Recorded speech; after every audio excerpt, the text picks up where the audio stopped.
모든 교양은 남 얘기죠. 안 물어봐도 알려주는 남 얘기 아날람 183회 방송 1부 시작하겠습니다. 문쌤님, 안녕하세요. 이동규 대표님. 안녕하십니까. 안녕하세요. 시호입니다. 문쌤님 오랜만에 뵙는데 오늘 기운이 아주 넘치세요. 아주 넘칩니다. 지금 아주 급 기운이 솟았어. 아주 오늘 대표님한테 드디어 그 모자를 받았습니다. 네. 쓰는 순간 사람이 되게 그레이트해진 것 같아요. 지금 기분이. 지금 팬분이 선물해주신 메이크 아메리카 그레이트 어게인 모자 하나를 제가 남아서 우리 좀 문세님이 갖고 싶다고 하셔서 문세님께 선물로 드렸는데 문세님 모자를 이게 장착하자마자 갑자기 힘이 뻗치고 나 무슨 분홍신 같은 건 줄. 오늘 진짜. 아주 목소리와 눈에 힘이 들어가요. 좋습니다. 눈동자에 힘이 있어요. 그럼요. 오늘 이거 다 끝낼 수 있습니다. 제가 볼 때. 안 돼. 안 된다니까. 그래서 지금 엄청난 지금 상태로 텐션 하이 텐션. 하이 텐션입니다. 네. 신기해요. 레드넥의 기운을 받아. 이거 진짜 모자가 힘이 있나 봐요. 역시 그러니까 그게 옛날 점쟁이들 말이 대통령 되는 게 보통 운이 그렇죠. 아닌 거예요. 그러니까 그게 모자의 기운으로. 모자의 기운, 그 트럼프의 기운을 한번 받아서. 어느 나라 대통령입니까? 그 미국 대통령 아닙니까? 그렇죠. 미국 대통령 될 기운을 가진 사람이 그 자기 힘에 n분의 1만 이렇게 나눠줘도 일반인 사바세계 일반인은 저렇게 되는구나. 그냥 완전히 그냥 힘이 뻗치는 거죠. 날아다닙니다 오늘. 근데 모자 진짜 잘 어울리세요. 감사합니다. 전에도 저희 한번 얘기했지만 대표님 쓴 거 봤을 때는 대표님 갑자기 급 이장님 되고 저는 제가 쓴 걸 보니까 머리 긴 복학생 선배 같았거든요. 근데 진짜 잘 어울리세요. 감사합니다. 오늘 또 옷도 또 노란색이라서 어. 더 약간 트럼프 지지자 같은 그런 느낌.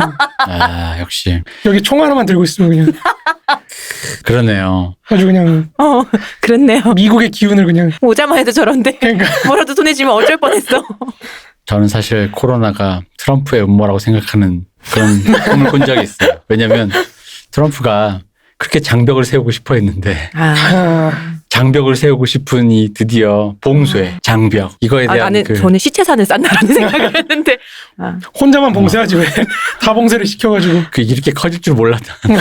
트럼프의 음모라고 생각했는데 지금 딱 보니까 아닌 것 같아. 트럼프만. 트럼프는 이미 힘이 너무 많아서. 근데 원했는 하고자 하는 것보다 일이 너무 커진 것도 트럼프스럽긴 하네요. 뭔가 우리가 갖고 있는 이미지에서 네 갑자기 저는 문세님 힘이 나는 걸 보니까 트럼프 전지전능설을 심각하게 믿고 있어요. 오늘부터 폭스뉴스 볼 거예요. 네. 저도 편집할 때 힘들면 저 모자를 쓰고 하는데 꽤 힘이 나요. 맞아. 뭔가 힘이 굉장히 나네요.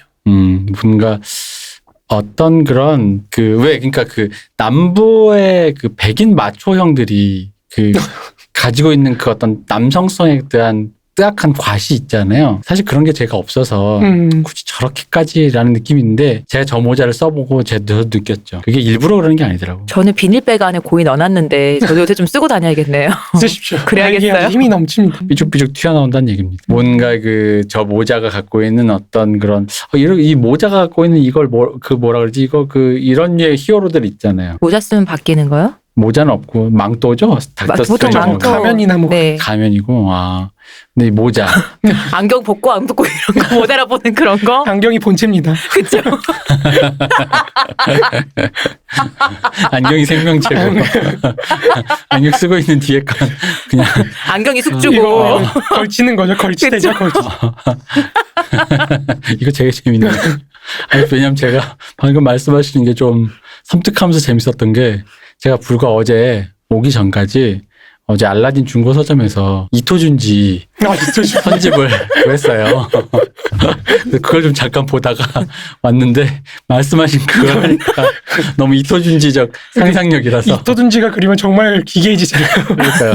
안경을 벗었더니 쓰러지고 이렇게 아무것도 없고 숙주였고 그게 안경이 본체였고 안경을 왜 토미에도 비슷한 거잖아요. 맞아요. 이런 약간 그런 느낌이네요. 그렇죠. 어쨌든 오랜만에 저희가 만나서 너무 하이텐션 됐네요. 네, 자가격리를 서로 마치고 사회적 거리두기를 잠시 미뤄두고 오늘 다시 녹음하러 왔습니다. 네, 할 일이 없어서 집에서 책만 보고 있습니다. 역시 집안일 하고 요구르트 만들고 치즈 만들고 얼마 전에 이탈리아인가 어디서 이스라엘에서 이거 코로나가 동성애자한테 내리는 신의 벌이라고 이랬는데 본인이 다음날 확진자 돼가지고 가셨거든요. 그럼 강제 아우팅. 네, 강제 아우팅이라고 사람들이 막 엄청 놀랐는데 못 산다 진짜. 과학을 믿어야 됩니다. 어. 그리고 또 영국에서 얼마 전에 그 5G 중계하는 거 있잖아요. 네. 그게 중국에서 들어온다고 하더라고요. 그 기기를. 그랬더니 이제 그거를 매개로 코로나가 퍼진다는 소문이 나가지고 영국 민중들이 가가지고 불태우고 막. 어떡할 거야? 그래서 제가 요즘에 이게 그 학계에서 말하는 그 이제 영국이 산업혁명을 가장 먼저 한 게 합리적인 문화, 그쵸, 과학적인 맞아요. 사고를 갖고 있는 문화 뭐 이런 게 그런 거 없다. 그러니까 21세기는 반성해야 무엇인가라는 그런 생각을 해요 요새는. 그렇습니다. 돌아가는 꼴을 보아하니. 돌아가고 여기저기서 뭐 인종주의도 막 2020년 폭발하고 뭐. 무엇 이런 생각입니다. 그렇습니다. 영국은 복지에 실패한 뒤로 1980년대 이후 대처 이후로 네네. 나온 영화들 그걸 다룬 영화나 그런 뭐 소설이나 책들이나 연구서들을 보고 나면은 한국이 이제 갈 뒷길인 것 같은데 약간 그 계층 불화가 너무 심각해져서 맞아요. 마치 저기 우리 그러니까 왜 서울에서 PC함이 어쩌고 저쩌고 떠드는 사람들의 그 사고방식과 저 어디 우리나라에서 저 낙도 어디에서 그냥 이렇게 그런 거와 상관없이 살고 계시는 분 사이에 그 어떤 그 뭐랄까 인식적 거리감 있잖아요. 그 정도만큼 떨어져 있다 그러더라고요. 요즘 다녀오신 분이 그러더라고요. 넷플릭스에서 그거를 소재로 해가지고 이제 트럼프 같은 정치인이 영국에 나타나면 어떻게 될까 그거를 그 아이스 말씀하시는 거예요? 그거 같아요. 아이스인가 맞아요. 그거. 이어 뭐 어쩌고저쩌고. 이어 앤 이어스인가 맞아요. 그거 하여튼 재밌더라고요. 근데 이게 영국이나 이런 거 보고 있으면 요즘에는 그런 생각도 가끔 이게 우리가 자본주의의 발생을 다룰 때 자본주의를 발생시키는 조건과 자본주의가 잘 작동하는 조건은 좀 다른 거거든요. 그렇죠. 근데 이제 맞아요.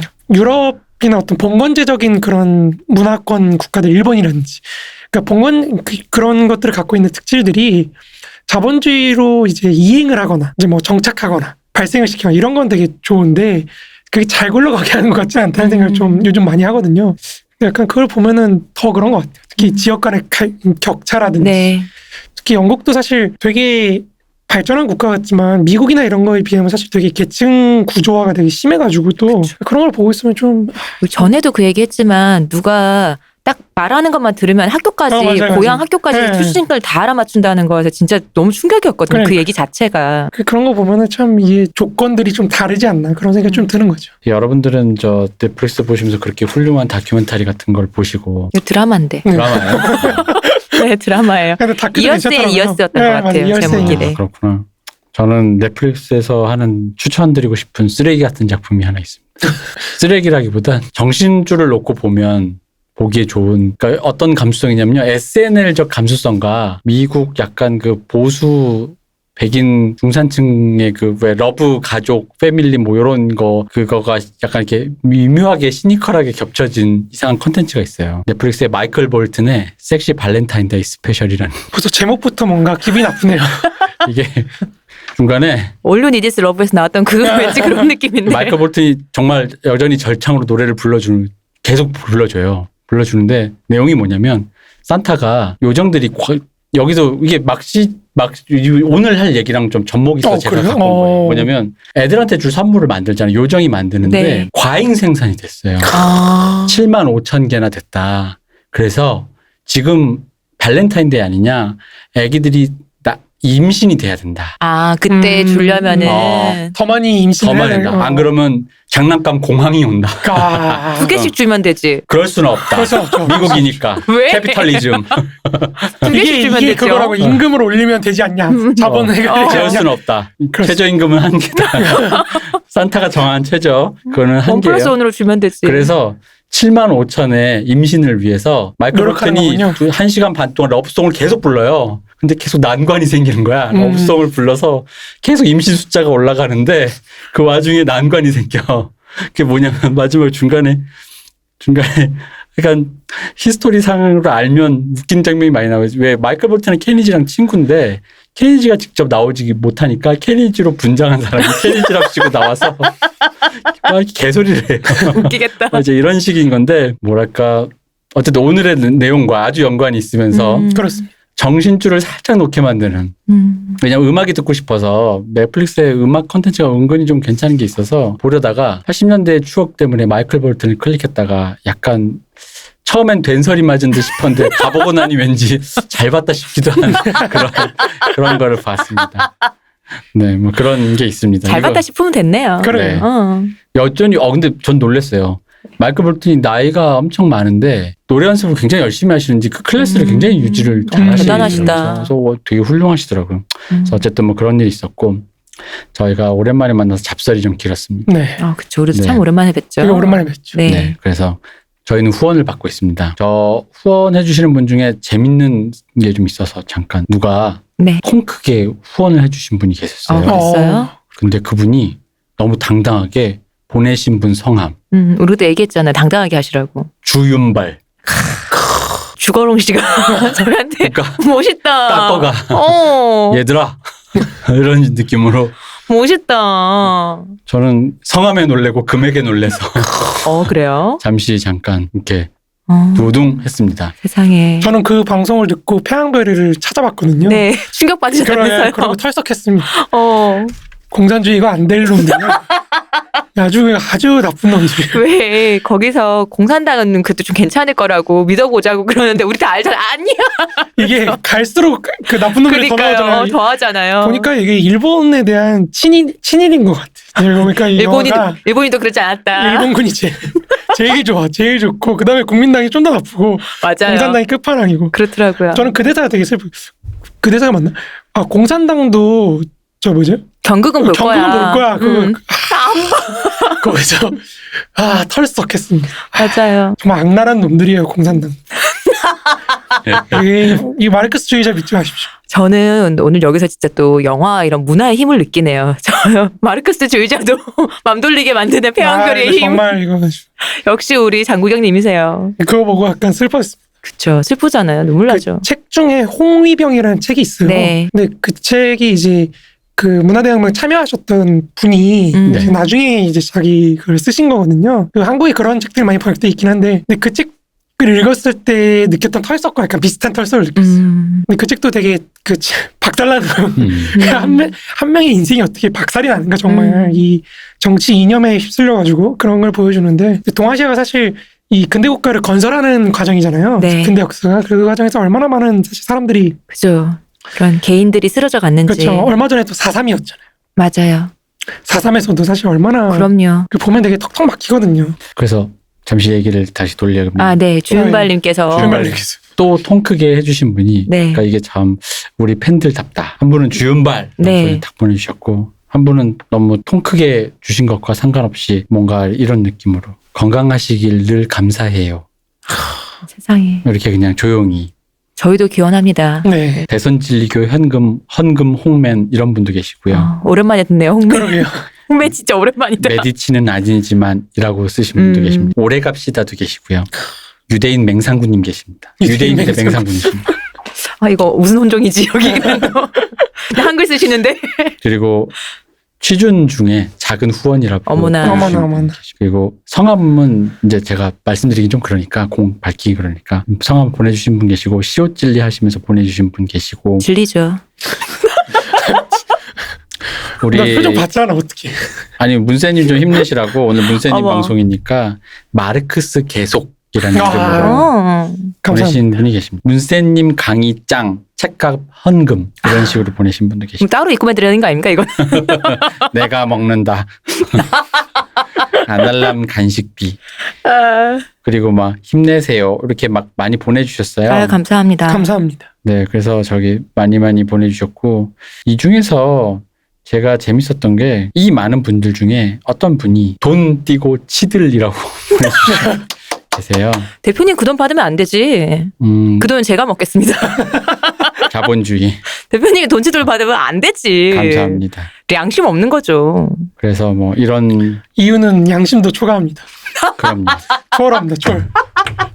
오늘 마르크스주의자 이상해. 모자 쓰시던 이상해졌어. 약간 정신이 악취하지. 자본주의란 이런 겁니다. 그렇습니다. 뭔가 지금 모자를 쓰시는 순간 여기서 촉수 같은 거 내려와서 그러니 약간 이게 본체입니다. 그러니까 해킹되는 거 있잖아요. 그러니까 본체가 안경에서 그를 옮겨가는 느낌이랄까? 뺏기고 있어요. 지금. 미제국주의 침략에 지금. 안경이랑 그럼 둘이 싸워야 되는 거 아니에요?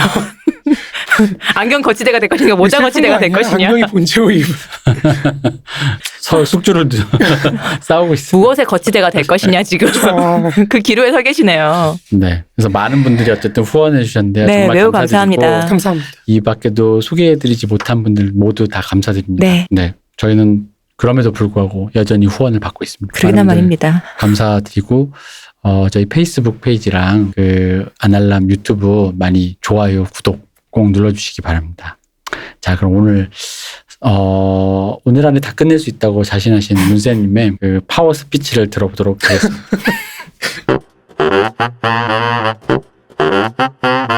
자, 오늘은 공황. 그렇죠. 공황이죠. 저희가 지난 마지막 시간에 이제 다음에는 소수자 혁명과 다수자 혁명으로 이제 넘어갈 것이다 네네. 라면서 저희가 끝맺음을 했었는데 그거를 하기 전에 공황에 대해서 좀 알아봐야 된다. 이거에 대해서 좀 배경이 좀 있는 게 좋겠다라고 문세님이 이제 오늘은 이제 공황편으로 이제 연결되는 거죠. 네네. 이제 소수자혁명하고 다수자혁명을 다루기 위해서는 사실은 그것들이 갖고 있는 배경으로 하고 있는 그 공황에 대한 이해의 차이가 굉장히 크거든요. 저는 그냥 오늘 바로 나올 줄 알았거든요. 아, 소수자 혁명이랑 다수자 혁명이랑. 근데 안 나오고 오늘은 공황편으로. 그게 왜 그러냐면은 우리가 다음 시간에 이제 아마 다룰 것 같은데 잘 모르겠지만 그 공황이 사실 형태가 제 마르크스는 사실 연발 사격의 형태라고 얘기를 하거든요. 그러니까 이게 동시적으로 팍 터지는 게 아니고 한 나라부터 박살나고 네네. 박살 이런 식으로 옮겨가는 거기 때문에 그거에 대한 이해가 있어야지 사실은 세계 혁명이라든지 세계 전쟁이라든지 이런 걸 좀 이해할 수가 있어요. 네. 이게 각각의 사회가 갖고 있는 상황에 따라서 완전히 다르게 나타난다. 그러니까 그거를 좀 이해하기 위해서라도 우리가 공황을 한번 볼 필요가 있다. 그래서 마르크스의 혁명론을 제가 3세계론이라고 그랬잖아요. 네. 거기서 이제 첫 번째로 오늘은 세계의 공황을 다룰 겁니다. 그래서 공황에 들어가는데 네. 지금 사실 이게 지금 하나의 키워드는 요즘 시국이랑도 조금 맞닿잖아요. 예. 요즘 난리니까요. 네. 어쩌다 보니까 갑자기 시국에 굉장히 맞는 네, 맞물리게 네. 하게 됐어요. 그래서 이제 오늘 다룰 건 공황이라면 이제 결국 그런 거겠죠. 마르크스는 결국 경제학이니까 공황이 어떻게 탄생하는가. 그렇죠. 공황의 탄생, 공황의 발생. 발생 메커니즘. 그렇죠. 공황이 어쩌다가 왜냐하면 이제 이런 얘기가 있었잖아요. 그 지난 시간에 말씀하시기를 그냥 잠깐 언급하셨는데 공황은 자본주의가 갖고 있는 필연적인 그렇죠. 것이다라는 걸 그러니까 이게 뭐 잘못 운영해서 생기는 게 아니라 자본주의라는 게 갖고 있는 캐피탈리즘. 속성이다. 네네네. 이게 운영되다 보면 결국엔 도래하게 된다 같은 맞습니다. 정도령 같은 그런 건데 그거 오나요 그거? 오는 건가요? 미륵불 같은 거. 500년째 지금. 어쨌든 그런 느낌인데요. 그래서 그러려면은 이거를 다시 우리가 한번 들어야 되잖아요. 뭐냐면은 그 자본론 우리 강의 때 들었던 거. 그렇죠. 다시 그쪽으로 한번 돌아가는 겁니다. 옛날 처음으로. 왜냐면 이게 사실 이 얘기인 거잖아요. 그러니까 상품이 생산되고 유통이 돼서 네. 소비가 되는데 이 사이클이 돌다가 공황이 터지는 거잖아요. 맞습니다. 네. 근데 사는 사람도 노동자고 소비자. 뭐 노동자가 아닌 사람도 있겠지만 뭐 어쨌든 사는 사람도 소비자고 그 사람이 또 일을 하러 또 가야 되고 생산하러도 가야 되고 이 사이클이 맞물려지면서 터지는 거라고 저는 이해하는데 네네. 자 이거를 이제 설명해 주시죠. 방금 이것도 사실은 마르크스 입장에서는 약간 오류가 있는 거예요. 아, 그래요? 네. 그 제가 뒤에서 또 얘기를 하겠지만, 네. 네. 그러니까 뭐 조금 얘기를 하자면 원래 그러니까 그게 사실 케인즈주의나 이런 사람들은 네. 제 뒤에도 썼긴 했지만 이제 그 전에는 깔레츠키주의라 그래가지고 또 깔레츠키라 그래서 또 마르크스 자본론 이건에 대한 또 설명이 또 되게 길게 이루어지거든요. 그걸 어떻게 해석할 것인가를 두고 또 논쟁이 되게 크고 우리가 뒤에서 다룰 이제 그 로자 룩셈부르크 이런 사람들이 이제 그걸 갖고 자기 이론을 만들고 막 그러거든요. 그게 왜 그러면 2권이 이제 유통 부분을 다루는 거예요. 그러니까 1권이 생산을 다루고 2권이 유통을 다룬다면 이제 3권은 이제 그 두 개를 통합을 시키는 거죠. 네. 그래서 좀 전체 운용을 한번 다루는 과정인 건데 이제 유통을 다루면서 사실 자본주의가 어떻게 재생산되는지 그거를 마르크스가 표로 만들어요. 그게 이제 그 재생산 표식이라고 하는 거라서 그걸 갖고 사람들이 이걸 어떻게 해석할 것인가를 두고 또 논쟁이 막 엄청나게 또 크게 일어납니다. 근데 이제 깔레츠키주의 같은 사람들은 이제 그 사람도 자본론 이권을 연구를 한 사람이거든요. 그 사람은 공황이나 이런 게 터지는 궁극적인 원인이 결국에는 자본주의가 갖고 있는 어떤 소비에 대한 제한, 소비를 제한시키는 그런 어떤 힘, 그런 것 때문에 그렇다는 거죠. 그러니까 임금이 적어서, 수요가 적어서. 우리식으로 얘기하면 케인즈주의 같이 유효 수요가 적다는 거죠. 그게 이제 공황의 원인이 된다고 얘기를 하는 건데 사실 마르크스 입장에서는 자본주의를 움직이는 수요는 결국 자본가한테 나오는 겁니다. 자본가가 돈을 주니까요. 그렇죠. 자본가가 노동자한테 돈을 주고 네. 동시에 자본가가 생산수단을 구매를 많이 하니까요. 네. 다음 생산을 위해서. 음. 그러니까 이 자본가가 어떻게 소비를 하느냐가 핵심이 되는 거예요. 이게 그의 가장 큰 차이점이라고 할 수 있어요. 어쨌든 뭐 다시 얘기를 돌아가자면 어쨌든 이 소수자 혁명과 다수자 혁명이라는 건 결국에는 혁명의 방법론인데 네. 네. 이게 말년의 엥게스 특히 제가 문헌을 확인해 본 바로는 1891년부터 이제 엥게스가 고민하기 시작하거든요. 1891년부터 엥게스가 이제 전략을 바꿀 필요가 있다.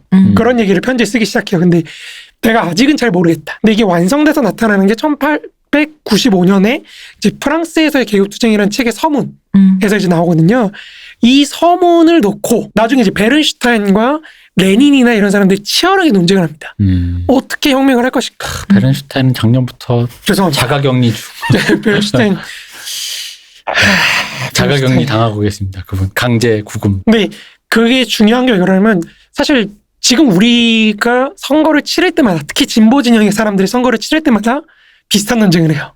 무슨 말이냐면 민주 대연합을 할 것이냐 아니면 정의당은 뭐 독자적인 길을 갈 것이냐 뭐 이런 것들 있잖아요. 그쵸. 네. 그러니까 이런 논쟁들이 사실 전략상의 논쟁이 이미 여기서부터 나타났다. 그리고 아마 다음에 이제 소수자혁명 보면서 나오겠지만 마르크스는 이미 사실 1848년 이전 네. 그 이전부터 공산당 선언 쓸 때부터 그런 고민을 한 거예요. 연합을 해서 할 거냐. 부르주아하고도 연합을 할 것이냐. 어떻게 연합을 해서 이제 소위 말해 왕당파를 제거한 민주 대연합. 그러니까 이런 걸 할 거냐. 공화주의자들하고 같이 갈 거냐 아니면 노동자들의 독자적인 길을 갈 것이냐. 뭐 이런 걸로 이제 논쟁을 하거든요. 거기에 핵심이 되는 그런 어떤 원형이랄까요? 이게 그 소수혁명과 다수혁명이라는 거죠. 그걸 알기 위해서는 우리가 일단 세계 공황이라는 게 뭔지. 왜냐하면 혁명이 터지는 거는 결국에는 이 사회 경제적인 조건의 변화 속에서 나타나는 거지. 이게 다 잘 굴러가고 있을 때는 잘 안 나타나거든요. 그렇죠. 맞아요. 그러니까 이 자본주의라는 생산이 이제 파국 혹은 뭐 이제 후기 마르크스는 이제 구조조정으로 보는 그런 단계에 도래했을 때 그걸 이용해서 어떻게 혁명을 실현시킬 것인가. 혹은 정권을 잡을 것이 이런 문제들하고 이제 엮여 있다는 거죠. 그런 의미에서 이제 3세계론을 이제 한번 우리가 볼 필요가 있고 그게 지금 우리 한국의 실제 정치 현실에서도 이제 논해지고 있는 것들이다. 뭐 그런 말씀을 드리고자 이제 시작을 하는 거예요. 경기가 좋으면은 사실 좀 불만이 있는 사람들도 적어지기도 하고. 그렇죠. 네. 그리고 불만의 강도도 약해지기도 하고. 그렇죠. 당연하잖아요. 그러니까 당연히 그걸 논할 때가 아니겠죠. 근데 이게 사실 모순인 거죠. 딴 얘기인데, 그러니까 개혁을 해야 될 때는 사실은 호황이거든요. 그렇죠. 잘 나갈 때 개혁을 해야 맞아요. 되거든요. 근데 잘 나가면 개혁을 할 필요를 못 느껴요. 그죠. 네. 등 따숩고 배부른데 왜? 잘 되고 있는데 왜 개혁을 하지? 그러니까 망하는 거예요, 사실. 이게 우리 인생도 그런 것 같고 사회도 너희는 그런 것 실현이 같고. 필요하다. 네, 실현이 필요한 거죠. 아무튼 그렇습니다. 그래서 저는 이 마르크스와 엥겔스의 그 3세계론이라고 혁명론을 표현을 했는데 이 내용이 소수자혁명하고 다수자혁명하고 굉장히 다르다는 거죠.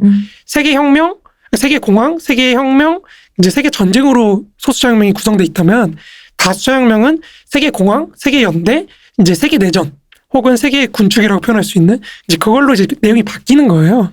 그러니까 이런 점에서 그 내용 사실 세계공황도 내용이 바뀌거든요. 그걸 알기 위해서 우리가 한번 공황을 한번 제대로 보자는 거죠. 네. 저는 사실은 근데 이 공황론을 정말 하기 싫었어요.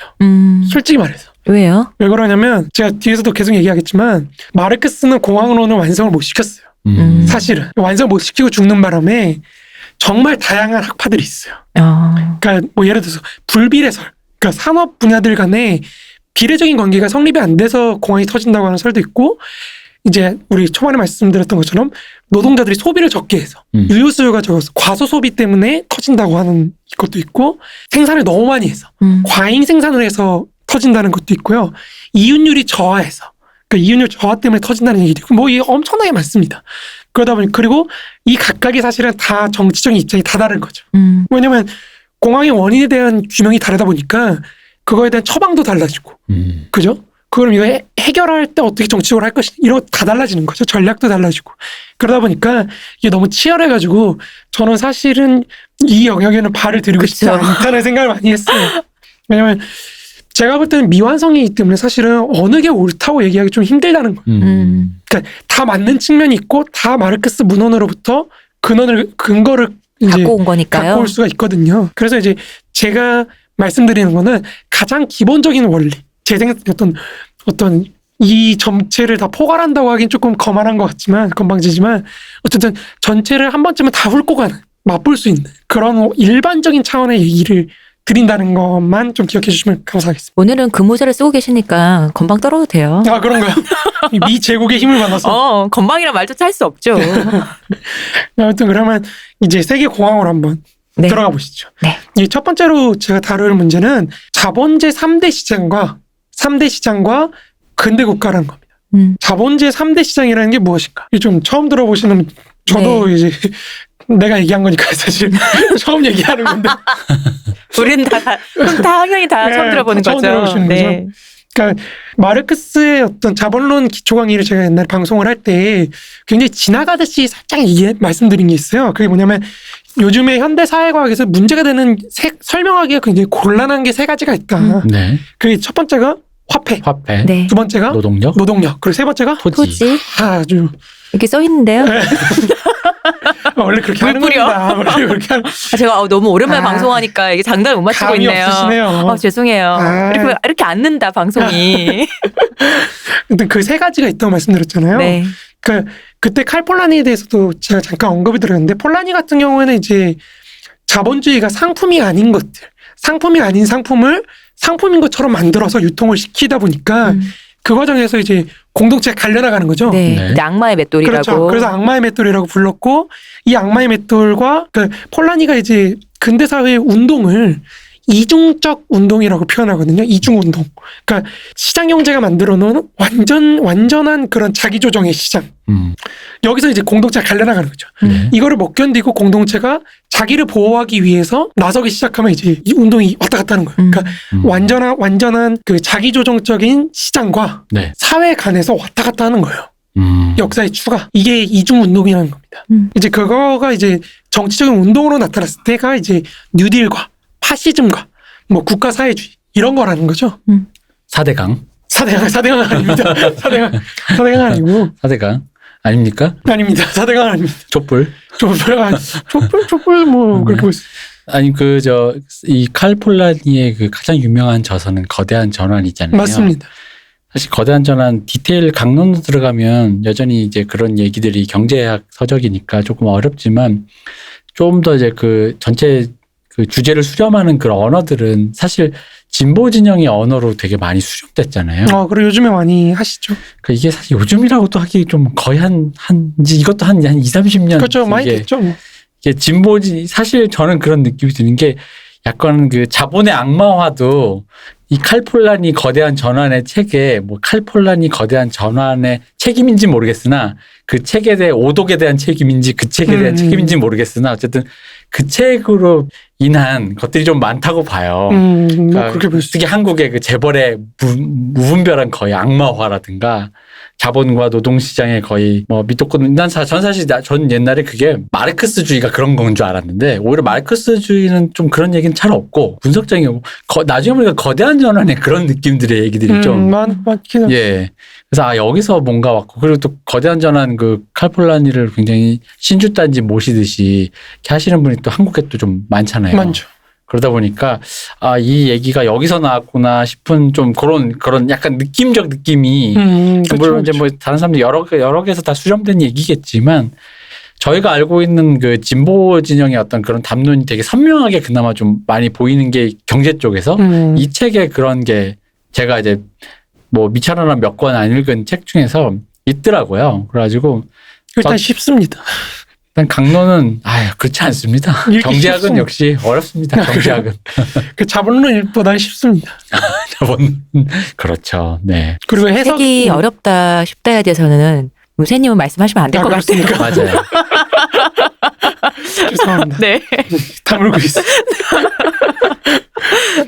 딱 전체적인 추상적인 언어는 이거 많이 들었던 말인데 하고 읽기가 쉽고 네네. 강론어로 들어가면 약간 이게 시대 배경이랑 또 경제학자가 쓰는 언어라든가 이런 게 익숙치가 않아가지고 약간 그런 책입니다. 네, 맞죠. 근데 폴란이 사실 경제학보다는 인류학자들이 되게 좋아해요. 경제 인류학이라는 그쪽 분야라서. 그러니까 진보 진영의 언어화가 된 게 약간 사회에 그런 류의 언어들이 좀 많아요. 그 책에. 맞습니다. 아무튼 돌아가자면 네. 이제 폴란이는 상품이 아닌 아버님 상품들의 상품화가 간장공장. 그러니까 상품이 아닌 상품들을 상품화하는 게 아니, 상품이 아닌 것들의 상품화. 그렇죠. 예, 그렇게 네. 그런 거 그렇죠. 예. 네. 갑자기 저도 헷갈리네요. 상품이 아닌 상품이면 원래 상품이었는데. 그렇죠. 그러니까 그런 상품화 과정이 네. 공동체에 끼친 부정적인 영향들을 굉장히 고발하고 약간 비판하는 거에 좀 초점이 맞춰져 있다면 네. 마르크스는 그럼에도 불구하고 이것들이 어쨌든 상품화가 돼서 네. 상품으로 유통이 된다면 이걸 우리가 어떻게 해석할 것인가 이거에 좀 더 초점이 맞춰져 있다는 거죠. 그리고 그거를 노동가치론의 입장에서 좀 정합적으로 설명을 하려고 했던 거예요. 그러니까 이런 순간에 바로 이제 저희 아버님이 또 등판하셔서 뭘 어떻게 봐 그냥 열심히 일하고 사는 거지 이러면서 어른들이 그러니까 네가 빨갱이 인물이 되는 거야라고 바로 요 포인트입니다. 아, 그렇습니까? 네, 이겁니다. 이거. 생각을 많이 한다는 거지. 빨간 물이 떴다는 게 어. 바로 요 포인트입니다. 어. 여기서 뭘 생각을 해? 열심히 근면하게 일해서 네가 몸이 들피곤하네. 아, 그런 거야. 열심히 해서 취직하고 결혼하고 처자식 먹여 살리고 그래야지라고 이게 이렇게 얘기하는데 갑자기 거기서 생각을 하고 있는 거야. 그걸 안 하고. 그래서 저녁 먹고 씻고 자기도 바쁜데 지금 피곤해서. 그러면서 아버지한테 묻는 거야. 아버지 제가 왜 상품이 됩니까? 그렇군요. 그런 것이죠. 늦었다. 씻고 자라. 이렇게 되는 거죠. 그래서 이제 네. 마르크스는 이제 그런 걸 설명하기 위해서 저희가 앞에서 얘기했던 그 마르크스의 플랜, 네. 자본, 토지 소유, 그리고 임노동, 그리고 이제 국가, 그리고 국제관계, 세계시장 네. 이 6가지 나눠지는 플랜인데 마르크스는 안타깝게도 이제 첫 번째만 얘기를 했죠. 자본도 생산 과정밖에 못 쓰고 가셨죠. 그죠? 아, 그럼 이 나머지 단계 하면 이분 진짜 굉장히 많이. 지금도 살아 계셔야 되는 거 아니에요? 그렇죠, 그러니까. 그렇죠. 네. 이 문제가 이 어머니 공부만 하다가 그 생각은 많이 했겠죠. 근데 그러니까 엥게스하고 마르크스가 제일 다른 게 뭐냐면 엥게스는 틀리든 맞든 일단 출판해요. 그리고 고치면 된다고 생각하는 사람이고 마르크스는 아니야. 내가 완성될 때까지. 완벽해질 때까지. 약간 이런 스타일은 좀 다르긴 한데 아무튼 그런 식으로 이제 플랜을 짜서 구성을 하고 있었는데 이것들이 이제 플랜을 다 써야지 사실은 어떻게 구체적으로 마르크스가 생각했던 것들 본질적으로 아까 말씀드린 3가지의 그 상품이 아닌 것들이 어떻게 유통이 되고 생산이 되는지 이런 거 다 해명할 수가 있다는 거죠. 근데 어쨌든 자본론에서 끝나버렸으니까 네. 저희가 할 수 있는 방법은 자본론에서 나타나는 상품 생산의 그 형식 그거를 한번 적용을 해서 조금이나마 한번 구성을 해보자는 거죠. 여기 이제 필요한 게 이제 전에 말씀드렸던 제가 지난 시간이죠. 네. 그 의제적 관계라는 겁니다. 네. 그거를 적용을 시켜서 상품이 아닌 것들이 상품의 형식을 갖고 생산되는 그리고 유통되는 그런 과정을 한번 우리가 그려보자는 거예요. 야, 여기서 혹시나 이제 또 잠깐 헷갈리실까봐 의제라는 걸 이제 저기 사전에서 찾아보면 본질이 다른 거를 일정한 법률의 취급에 있어서 그러니까 뭐 어떤 특정한 룰로 보고 그냥 동일한 걸로 보고 동일한 효과를 주는 거? 주는다 이렇게 이제 네. 표현을 하더라고요. 그렇죠. 그러니까 다른 건데 대충 비슷하게 같은 기능을 한다라고 이렇게 본다라는 걸로 이제 이게 말이 좀 어려워가지고 맞아요. 말이 어려워요. 네. 의제적 관계란 이제 그런 뜻입니다. 이게 저번에 말씀드렸다시피 자영업자나 네. 뭐 아니면 농민이나 이런 사람들이 어떻게 활동하냐라고 봤을 때 자영업자가 자본가이면서 노동자이기도 그렇죠. 한 자기 그런 자신을 것? 착취하고 네. 자기 자신을 이제 이화가치를 창출하는 그런 식으로 간다는 거죠. 봉건제도 사실 마찬가지예요. 제가 저번에 말씀드렸다시피 봉건제에서의 농민도 내가 자유농이라고 해도 봉건 영주가 갖고 있는 행정권에 복속이 되는 거거든요. 네. 그럴 때 이제 의제적 관계로 복속이 된다는 거죠. 실제로 봉건 영주 바로 밑에 예속돼 있는 농노하고 다른 사람인데도 불구하고 그러니까 그런 식으로 생각하시면 될 것 같아요. 그렇죠. 그러니까 우리는 모두 노예 이런 느낌. 노예처럼 행동한다는 거죠. 네. 사실은. 뭐 아무튼 근데 그런 식으로 이제 한번 자본론에서 나타나는 뭐 상품 생산의 형식을 한번 살펴봐야 된다는 겁니다.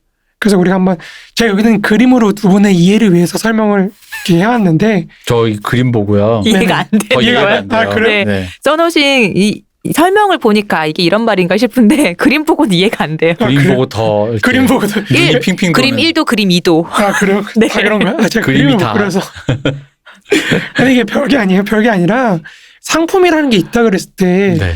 우리가 옛날에 강의를 했을 때 그 2가지 측면이 있다 그랬잖아요. 하나는 사용가치. 네. 내가 이 펜을 갖고 사용하면서 쓸 수 있는 사람을 죽일 수도 있고. 아, 지금 그렇죠.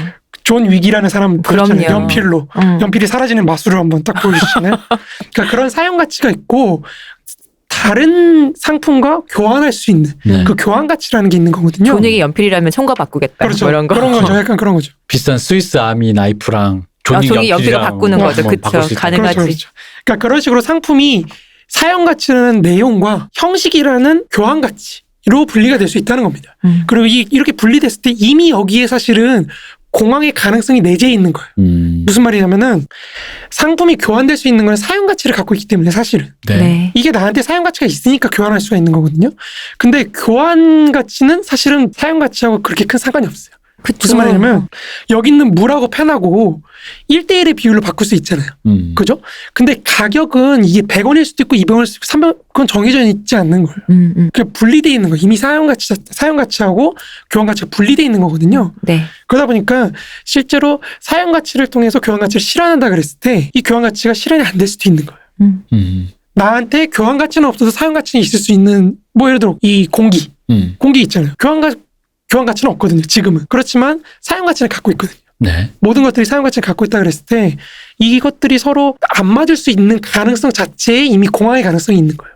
우리가 이거를 조금 확장을 시켜서 이 사용 가치를 생산하는 영역으로서의 생산 자본이 네. 있고 그렇게 생산된 생산 자본으로부터 생산된 상품들을 유통시키는 유통 자본이 있다고 볼 네. 수가 있다는 거죠. 그러니까 내용을 담당하는 사용 가치, 생산 자본, 그리고 형식을 담당하는 교환 가치, 유통 자본 이렇게 있는 겁니다. 이 둘이 서로 대립하고 있는 거예요. 교환 가치하고 사용 가치가 대립하고 있는 것처럼 생산 자본과 유통 자본 또한 대립하고 있는 겁니다. 영화를 만든 영화사가 있고 영화를 배급하는 배급사가 있는데 그렇죠. 배급사가 홍보를 잘하면 영화가 뻥튀기가 되죠. 뭐 그럴 수 있죠. 네. 그러니까 그런 것처럼 이게 말씀하신 예를 들자면 그게 안 팔릴 수도 있는 거거든요. 그죠.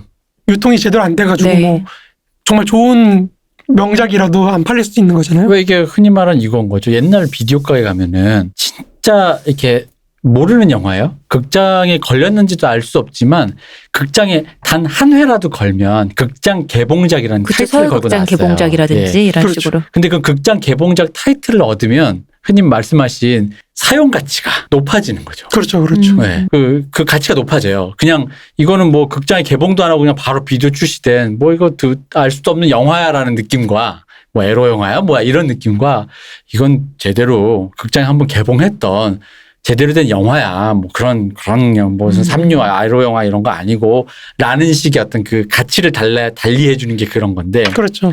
영화는 제가 보기엔 예를 들어 그 같은 작품이 같은 회사에서 나온 같은 이탈리안 저질 에로 무비였는데 그런 식으로 운명이 바뀌거든요. 그렇죠. 네. 근데 여기서 마르크스는 사실은 화폐도 제가 지난 시간에 말씀드렸지만 화폐도 사실 상품의 일종으로 봤어요. 그렇기 때문에 그러니까 이게 지금은 사실 좀 어려울 수 있어요. 왜냐면은 이때는 금본위제였거든요. 아, 네. 네. 금 자체가 상품이잖아요. 즉각적으로 바로 이해가 되는데 요즘에 사실은 어떤 한 나라에서 생산된 상품이 구체적으로 실현된다고 했을 때 가치가 실현된다고 했을 때 그 최종적인 유통 딱 실현되는 딱 그걸 찍는 거는 달러랑 교환돼야 돼요. 네. 네. 그래야지 우리가 그렇죠. 이거를 팔렸다고 할 수가 있거든요. 요즘은 금으로 교환 안 하니까. 금으로 교환 안 하지. 달러로 주로 교환하니까. 네. 그러다 보니까 그럼 이 달러의 가치는 어디서 나오냐. 그쵸. 이걸로 또 논쟁이 또 많았어요. 내 거물까 그래 어겐. 그렇죠. 그래서 이제 저 같은 경우에는 이제 금보다는 이게 석유하고 달러하고 일치화가 됐기 때문에 사실상 달러를 얻는 거는 이제 석유를 교환한다든지 뭐 이런 거기 때문에 그렇게 봐야 되지 않을까 싶은데 이것도 또 논쟁이 많습니다. 근데 어쨌든 그거는 우리가 생략을 하고 일단은 저는 지금 여기서는 그냥 석유로 본다고 얘기를 할게요. 최종적으로 우리가 석유랑 교환을 함으로써 우리 사회를 지탱시키는 거거든요. 어쨌든 마르크스는 화폐도 일종의 상품으로 봤기 때문에 상품으로 보지만 이거 굉장히 특이한 거죠. 특이한 상품인 거죠. 뭐냐면은 사용 가치는 사실 교환을 시켜주는 지불수단이나 뭐 이런 거밖에 없어요. 그러니까 다른 상품과의 교환을 매개해주는 기능밖에 없는데 그렇죠. 이게 상품하고 분리가 돼서 나타난다는 거예요. 여기서 전에 대표님이랑 그 문세님 말씀하셨던 불을 붙인다든지 담배에 아니면 때린다든지 그런 가치는 다 제외하고 말하는 거잖아요. 뭐 그렇죠. 네. 방석이라든지 네, 그런 거는 뭐 네, 다 제외하고. 어쨌든 그러니까 상품 그러니까 이게 재밌는 게 17세기 조선의 그 미암일기였나요?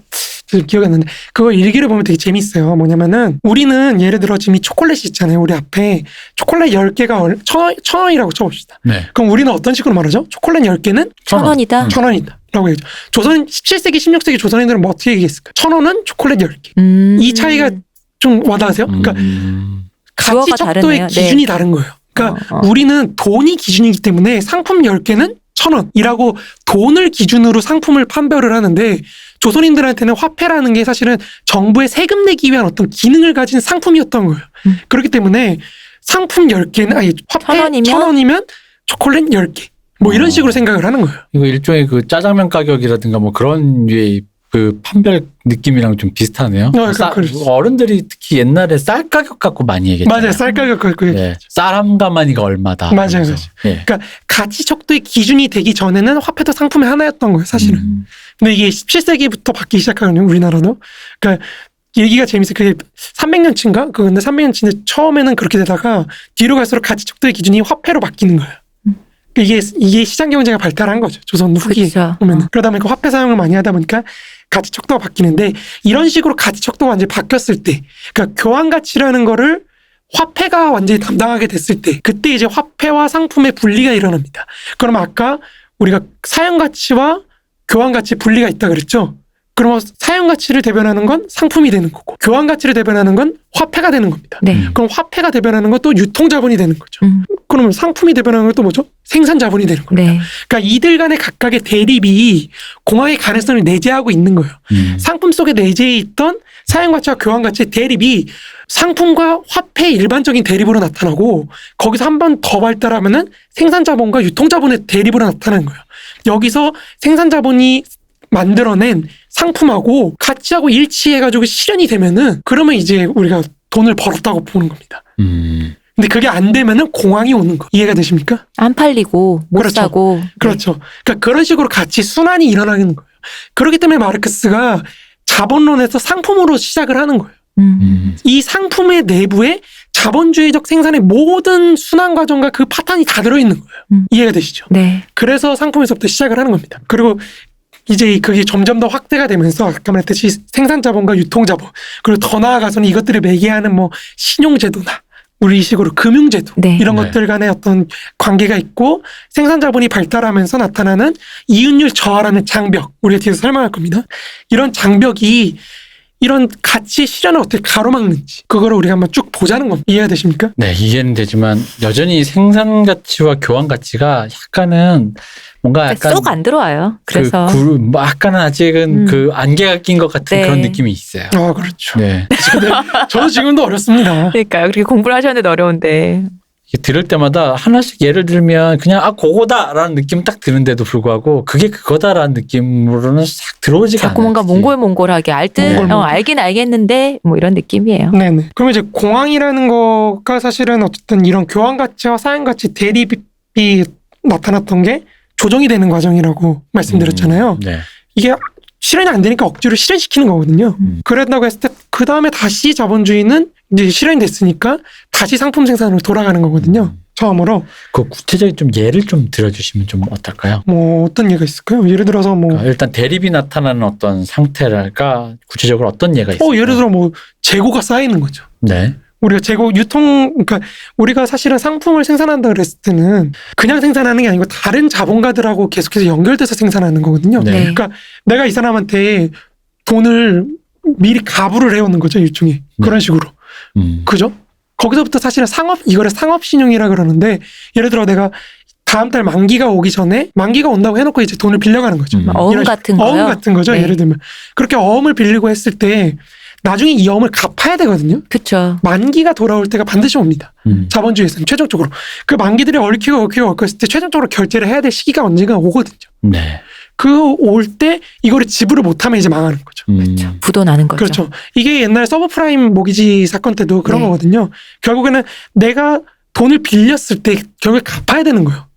자본주의라는 건 결국에는 마르크스가 계속해서 강조하는 게 뭐냐면 등가 교환이라는 내가 가진 것만큼 똑같이 얘도 받는 거예요. 내가 100의 가치를 가졌으면 그러니까 이게 사람들이 약간 오해할 수 있는데 예를 들어 제가 대표님하고 교환한다고 쳐보자고요. 네. 이 연필을 교환한다고 쳐보자. 대표님이 1,000원을 주셨어요. 저한테. 저는 이 연필을 줬고 그러면은 누군가 이익을 보고 손해를 봤다고 생각할 수도 있잖아요. 네. 근데 사실은 손해를 본 게 없는 거예요.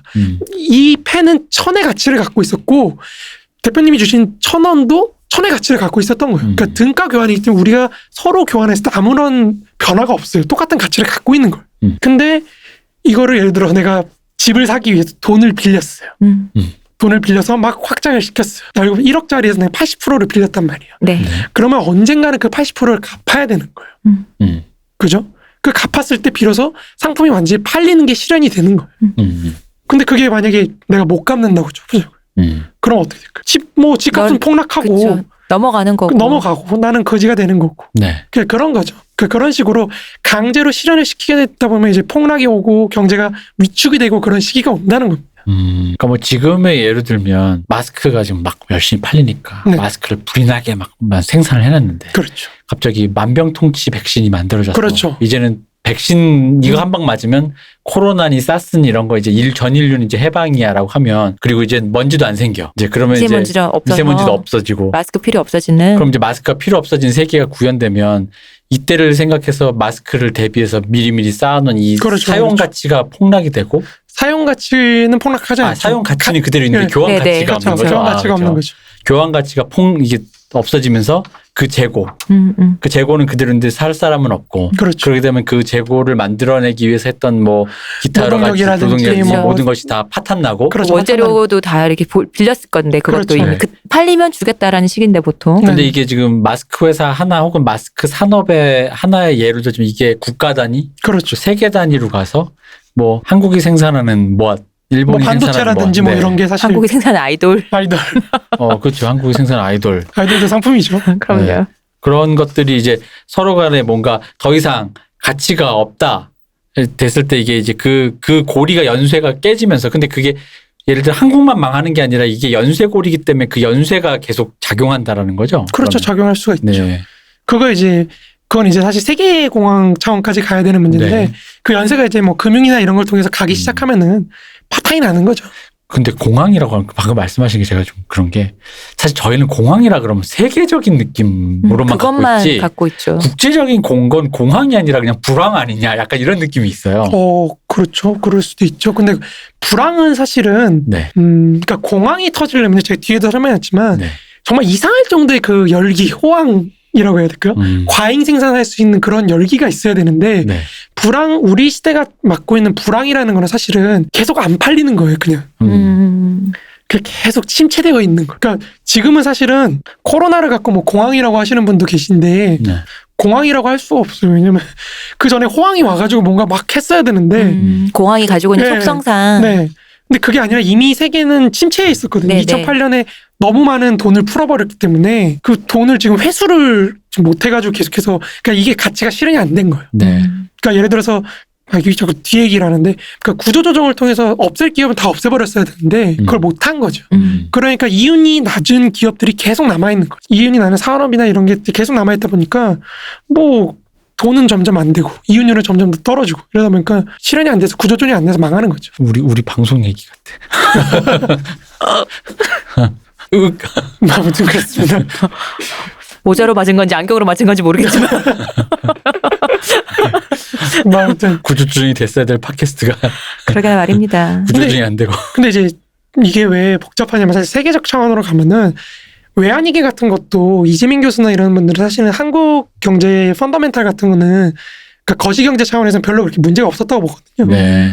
근데 이제 당시 한국 기업들이 워낙에 IF 말씀하시는 거잖아요. 워낙에 빚을 많이 끌어다 쓰는 단기 채무를 많이 끌어다 쓰는 차원이었다 보니까 이 단기 채무에 대한 지불을 갑자기 해야 될 상황이 도래한 거예요. 네. 네네. 그러니까 이제 한국이 파탄이 나는 과정을 겪었던 거거든요. 그러니까 그때 그 말씀할 때 제가 이제 되게 신기하게 들었던 게 우리는 이제 기본적으로 왜 예를 들어 뭐 국가부도나 영화만 봐도 나오는 게 막상 이렇게 기업 같은 데 갔더니 무슨 되게 대책 없이 돈 빌려가지고 사업을 확장하고 김우중 스타일이죠. 그런 식으로 했다라는 거에 대해서 어떻게 이런 식으로 사업을 운영하냐라고 막 이렇게 비난을 했는데 나중에 이제 제가 어떤 경제학 하시는 분에게 들었더니 아니 그게 그렇게 비난할 것만은 또 아니고 맞습니다. 그렇게 해서 돌아갈 수만 있다면 그건 또 그렇게 하는 방법이라고 생각하고 뭐 그걸 맞아요. 다르게 얘기하면 사업 수완이라고도 보고 그게 경제가 돌아가고 흐름이라고 그러는지 무조건 그런 식이면은 자기 돈만 가지고 어떻게 사업을 해. 그죠, 이제 그 얘기인 거죠. 근데 이제 그게 IMF 이후에 지금 우리 기재부도 지금 굉장히 재정 건전성 엄청 맞아요, 커져. 맞아요. 그 얘기가 그거가 굉장한 트라우마가 너무 됐다. 뒤인 거지 사람들이 네. 진짜로. 왜냐면 막상 야 이거 클래스가 빨리 내놔봐 했더니 사람들이 다 빌린 건데요. 맞아요. 뭐 나도 없는데 뭐 이래버리고 그럼 누구한테 빌렸어? 그 사람한테 갔더니 그 사람 나도 빌려서 줬지. 뭐 이런 식으로 3중 4중 해버리니까 그런 거에 이제 뒤였다고 하는데 저 나중에 그 얘기 듣고 좀 놀랐어요. 아니 그게 돌아가는 걸로 보면은 맞아요. 기능상으로 문제가 없다. 전혀 문제가 그걸 없어. 도덕적인 뭐라고 보는 건 약간 그건 좀 과한 비판이다. 그 강론으로 들어가서 그런 사람도 있고 아닌 사람도 있을 수 있다는 거죠.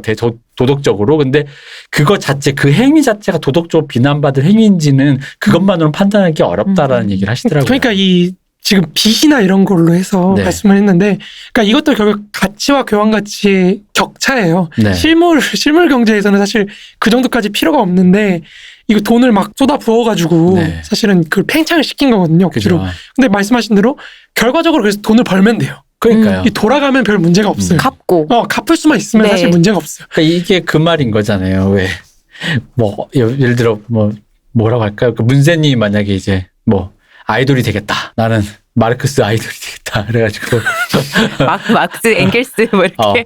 아이돌이 되겠다 했는데 옆에서 만약에 사람들이 우리 대부분 이제 연예인 길 같은 거 가면 아이유 씨 마저도 헛꿈꾸지 말고 공부해서 그럼요. 그랬잖아요. 근데 그게 되면 되는 거잖아요. 맞아요. 되면 되는 거죠. 그러니까 아이유 씨가 지금 됐으니까 된 거잖아요. 근데 사실 지금이 안 됐을 때 아이유 씨가 연습생이던 시절은 사람들이 다 옆에서 그치. 헛꿈꾸지 말라는 소리를 직접 들었다고 했으니까. 쟤는 무슨 집도 어려운 애가 저렇게 연예인 아무나 되는 줄 아나. 연예인 아무나 되는 줄 아냐고. 그리고 연예인 된들 어중간하게 돼서 어떡할 건데. 그러니까 그런데 그러니까 그러다 보니까 그렇게 꿈을 꾸고 그런 식으로 뭔가 계획을 잡는 것이 도덕과는 좀 별개의 별개 문제인데. 문제죠. 예. 그러니까 박정희 때도 8.3 조치가 있었잖아요. 그때도 김정렴 씨 그 회고록이 있는데 네. 그걸 읽으면 그분이 되게 절망했던 게 많이 나오니까 박정희는 사실은 기업들한테 일부러 돈을 제가 봤습니다. 금융지대를 형성해가지고 네. 그러니까 이자를 싸게 주는 거죠. 네. 국가가 담보를 해서 이자를 싸게 줘서 수출을 많이 하는 실적 순서대로 대출을 해줬거든요. 맞아요. 근데 문제가 이제 그 실적이라는 게 사실 애매하잖아요. 그죠. 상당히 애매한 거거든요. 그러다 보니까 기업들이 돈을 빌려가지고 그걸로 돈놀이 장사를 했어요. 시중 이자보다 훨씬 싸게 돈을 빌릴 수 있으니까 국가로부터 돈을 왕창 빌려가지고 싸게 이자를 막 이자놀이를 한 거예요. 네. 근데 이게 막상 경제가 조금 어려워지니까 갚을 수가 없는 게 되면 다 부채가 돼버리거든요. 그죠. 네. 그랬을 때 이거를 정부가 까보니까 부채가 너무 많은 거예요. 그리고 실제로 생산활동을 하지 않은 애들이 너무 많은 거예요. 이거를 어떻게 해야 되냐라고 했을 때 박정희는 이제 그거를 유신 때리고 해가지고 폭력적으로 그냥 아예 국가가 그 소거를 시켜버린 거거든요. 그래서 사채업자들한테 강제로 부담을 지운 거고 네. 그런 식으로. 그게 8.3 조치라는 거, 8.3 조치가 이제 유신으로 가고 뭐 이렇게 되는 건데, 근데 옛날에 사실 저도 진보 성향이다 보니까 그걸 갖고 되게 비판을 많이 했어요. 그러니까 이게 벌써 여기서 정치하고 경제하고 재벌하고 결탁을 해가지고 유탁을 해가지고 정부가 그걸 뒷받침해주고 걔네들 그런 식으로 돈놀이하게 해주고 그렇게 했는데 사실 정책을 하는 사람들 입장에서 보면 이거를 그렇다 죽일 수는 없거든요. 그쵸. 이미 네. 그거에 따라서 경제가 굴러가고 있는 상황에서 이걸 죽이면은 왜 안 되나요? 안 되죠. 그러니까 그게 나라가 망하니까. 삼성 네, 맞아요. n분의 1을 쪼개서 네. 전 국민에게 나눠주자.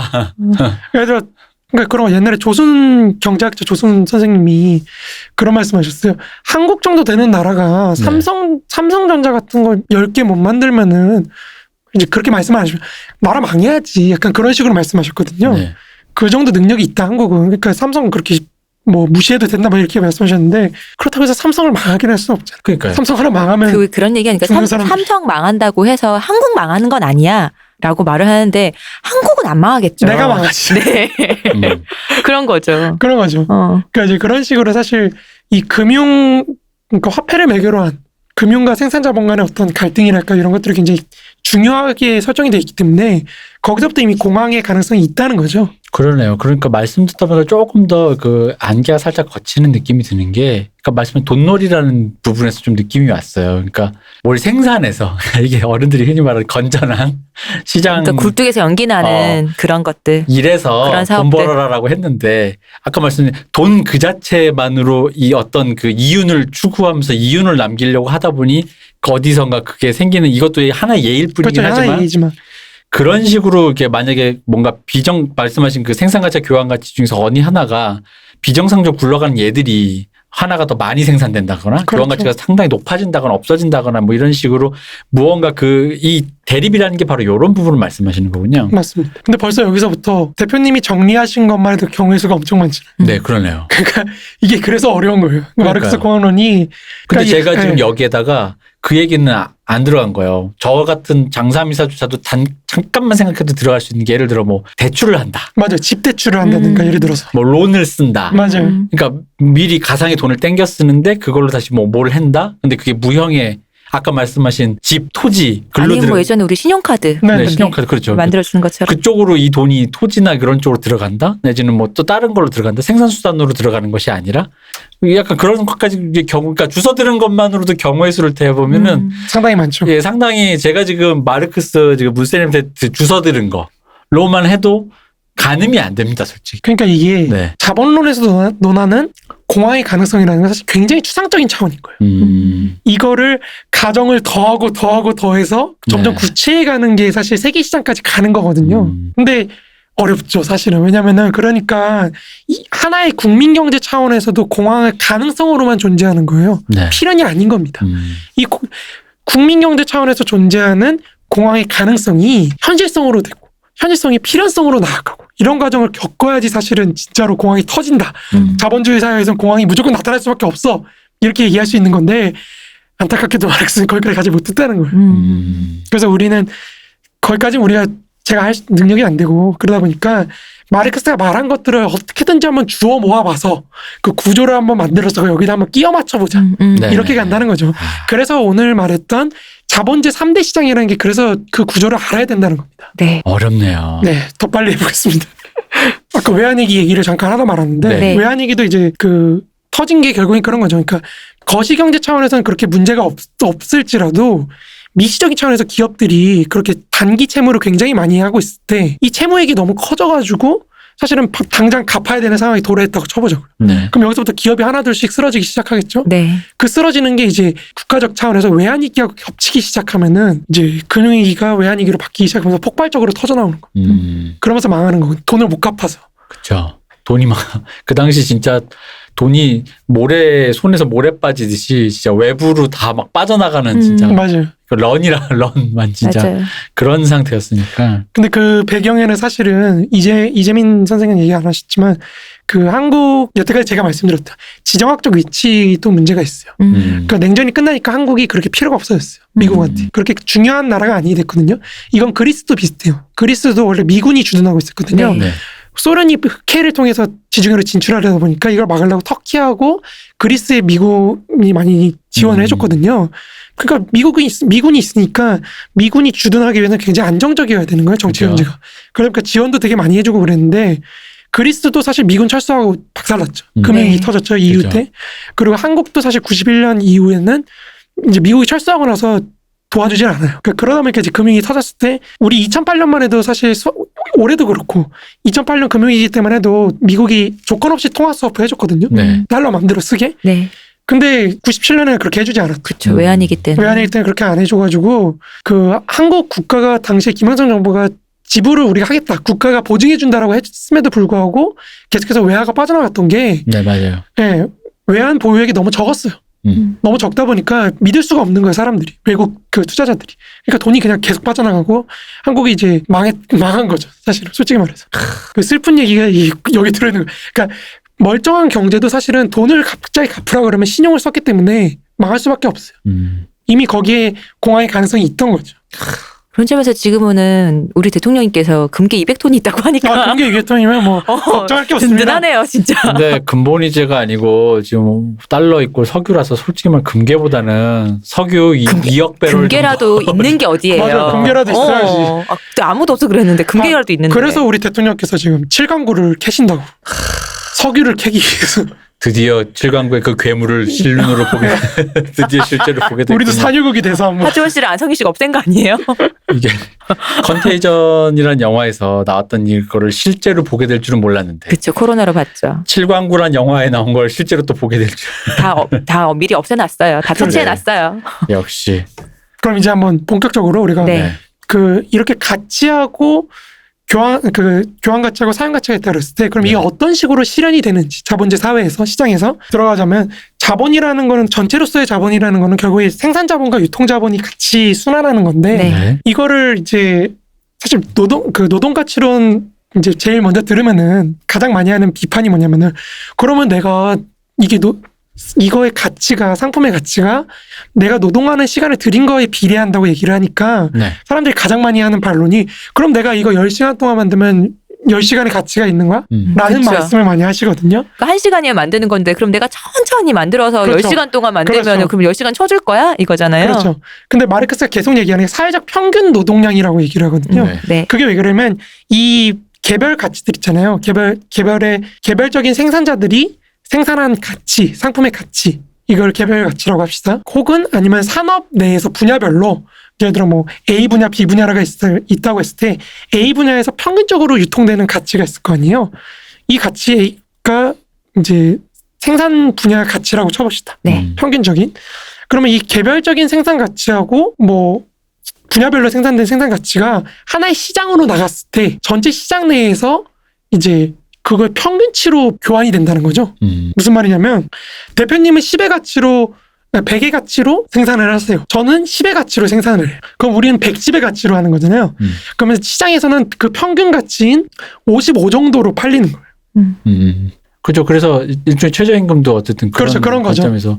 그러니까 뭐 영화로 이 정도는 치면, 줘라 그런 네, 거죠. 영화로 치면 모든 보통 이제 연출 감독이 되고 싶은 친구들은 연출부를 들어가는데 연출부 막내에서부터 시작을 하는데 막내가 됐다라는 건 뭐냐면은 학교에서 영화를 배웠다고 한들 현장 일을 잘 모른단 말이에요. 그럼 진짜 생초보인 경우도 있고, 전작품에 했지만 또 막내로 오는 경우도 있고, 그 숙련도의 차이가 있지만 평균적인 어쨌든 영화 버젯상에서 주는 그렇죠. 막내에게 해당되는 어떤 그 임금이라든가 그렇죠. 임금, 배우라든가 그렇죠. 그런 것들이 있는 거거든요. 맞아요.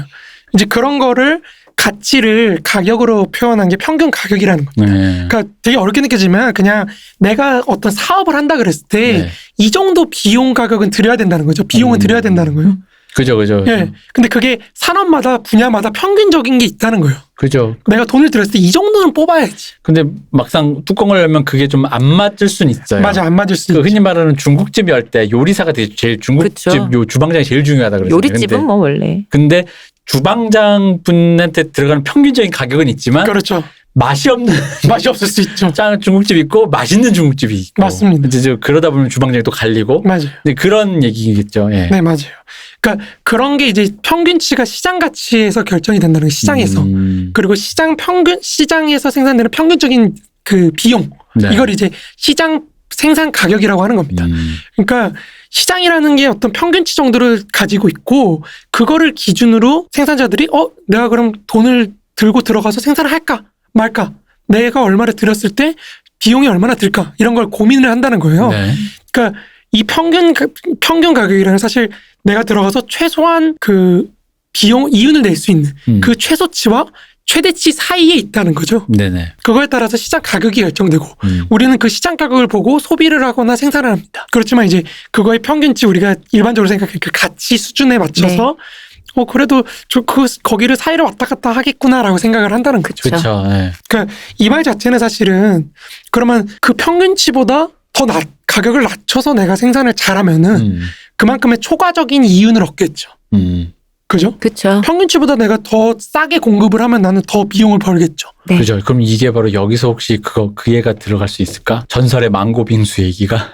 그것보다 그거 아닐까요? 그래서 왜 중국집 같은 거 하시는 분들이나 음식점 하시는 네. 분들 텃밭 가꾸는 분들 많잖아요. 왜 사지 않고 거기서 채소 같은 건 내가 길러서 그러면 그 원재료 값은 뭐 안 그렇죠. 드니까. 그렇죠. 그럴 수도 있죠. 그러면 이제 초과 이익을 그렇게 그렇죠. 얻겠다라는 그렇게 얻을 경우. 수도 있고 반대로 망고 빙수처럼 가격을 그 가치를 이렇게 그만큼 높여놓는다면 사실 빙수는 거기서 고기니까. 그렇죠. 뭐 그건 사실 이윤. 브랜드 값이잖아요. 네. 호텔이라는 그쵸. 거에서 먹는 네. 어떤 just feeling? 약간 그런 기분이잖아요. 느낌 그대로 말하는 그거. 기분이 좋거든요. 그러니까 이거잖아요. 그러니까 어쨌든 그런 식으로 평균치보다 좀 더 많이 벌 수도 있고 반대로 네. 내가 생산하거나 뭐 아니면 내가 경영을 잘 못하거나 이래가지고 평균 비용보다 더 많은 비용이 들면은 나는 점점 도태되겠죠. 그쵸. 사실 망하겠죠. 그러니까 어쨌든 그런 겁니다. 이걸 했을 때 그럼 여기서 전제로 하고 있는 게 뭐냐면은 자본들끼리 엄청나게 치열하게 경쟁을 하고 있다는 거예요. 그렇죠. 경쟁을 해가지고 어느 정도 평균치가 형성돼 있다는 거. 음. 이윤의 어떤 균등화가 이루어져 있다는 거예요. 네. 그러니까 사실은 초과 이윤이라는 거 얻을 수 있다는 거거든요. 당장 나가면 우리 카페 엄청 많잖아요. 그렇죠. 맞아요. 근데 네. 아무 카페가 들어갔을 때 내가 아메리카노를 그냥 평범한 거 시켰는데 이게 2만 원 할 거라고는 생각하지 않잖아요. 왜? 맞습니다. 보통 뭐 5천 원, 3천 원에서 왔다 갔다 하겠지 정도로는 대강 마음에 생각하고 있는 그런 가격이 있는 거잖아요. 맞습니다. 네. 그러니까 이런 식으로 시장이라는 거는 시장 내에서 엄청나게 치열한 경쟁이 일어나서 자본들 간에 그리고 이거는 사실은 자본의 이동이나 노동의 이동이 굉장히 자유롭다는 걸 전제로 하고 있어요. 네. 그러니까 이제 빠빨 이동하겠죠. 네. 그래가지고 평균치보다 더 이윤을 잘 내는 초과 이윤을 내는 분야로 계속해서 옮겨가겠죠. 노동자들도 저희가 돈 많이 준대 이러고 이동하고 자본들도 저희가 이윤이 많이 난대 이러면서 이동을 하고 그러다 보면은 경쟁이 그렇게 치열해지다 보면 전체 산업에서 이제 좀 균등화가 이루어진다는 거죠. 우리 왜 한 번씩 그 유행하는 거 있잖아요. 전에 맞습니다. 한참 카스테라 유행해갖고 네네네. 그거 막 생기고 또 뭐 유행하면 또 막 생기고 막 그러잖아요.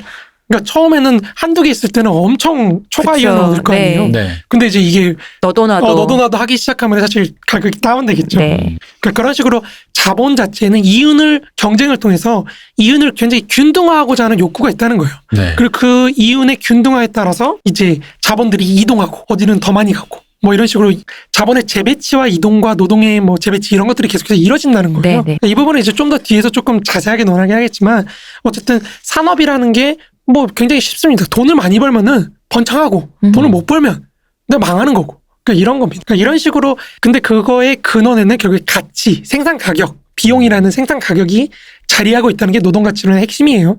사실은. 그리고 그거에 맞춰서 우리가 들어갔다 나갔다 하는 거고요. 그러니까 마르크스에 따르면 이제 그 생산 자본에서 형성되는 개별 가치들의 그 개별 생산자들이 생산하는 거의 최대치와 최소치 사이의 이 평균 지점에서 이제 그렇게 일치한다는 수요 공급이 일치해서 시장 가치가 형성이 된다는 거고 네. 그 시장 가치가 이제 시장 가격은 매일 변하니까 시장 가격은 우리가 맨날 뭐 조건들이 바뀌면 계속 바뀔 수 있잖아요.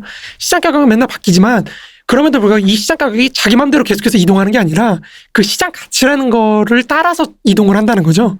그리고 반대로 시장 가치도 시장 가격에 따라서 또 움직이기 시작합니다. 예를 들어 시장 가치가 우리 옛날에 그 허니버터 과자 네. 있잖아요. 네. 그게 처음에 딱 나왔을 때 수요가 너무 높아. 난리였죠. 난리였죠. 네. 그러면 이제 그걸 따라가서 가겠죠. 이동을 하겠죠. 생산자들이 저게 그렇게 많이 팔리는구나. 그러면서 더 찍어내고. 다른 사업자들도 참여하고 이러면서 가치 자체가 이동할 수가 있는 겁니다. 그러면 이제 거기에 따라서 또 요즘엔 좀 싸게 팔더라고요.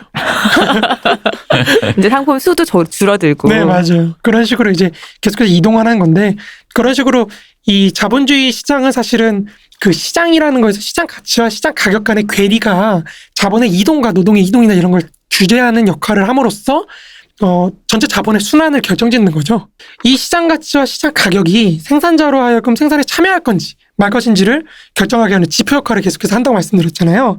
그리고 소비자도 그 시장 가격이라는 걸 보고 내가 여기 이 시장에 오니까 되게 싸게 느껴져. 이거 뭐 결정하고 좋은 소비를 하려고 계속해서 노력한다는 거죠. 그리고 이 둘 간의 괴리가 이제 자본과 노동의 이동을 계속해서 담는 거고.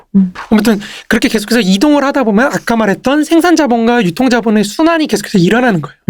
근데 여기서 이렇게 순환이 일어나다 한번 터지면 이제 공황이 되는 거죠.